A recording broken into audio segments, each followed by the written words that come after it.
কলবিহি অন্তর থেকে যে পড়বে লা ইলাহা ইল্লাল্লাহ দাখালাল জান্নাহ, সে জান্নাতি হয়ে যাবে। সুবহানাল্লাহ। যেই পড়বে লা ইলাহা ইল্লাল্লাহ সে কই যাবে?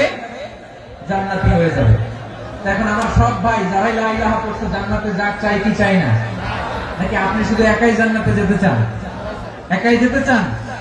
জান্নাতে একা আমি যাব না তো ভাই, তোমাকেও জান্নাতে দলে নিতে চাই। সবাই বলেন, জান্নাতে একা আমি যাব না তো ভাই, তোমাকেও জান্নাতে দলে নিতে চাই। আমাদের জান্নাতের দল ভারী হোক, আমরা চাই কি চাই না? যেই বলবে লা ইলাহা ইল্লাল্লাহ ওই আমার ভাই, সে জান্নাতে যাক, এটাও আমি চাই, ঠিক কিনা? নাকি সবাই জাহান্নামে পাঠাই, খালি আপনি জান্নাতে ঢুকবেন? আচ্ছা বলেন, সব গেছে জাহান্নামে, আপনি একা জান্নাতে, ওই জান্নাতে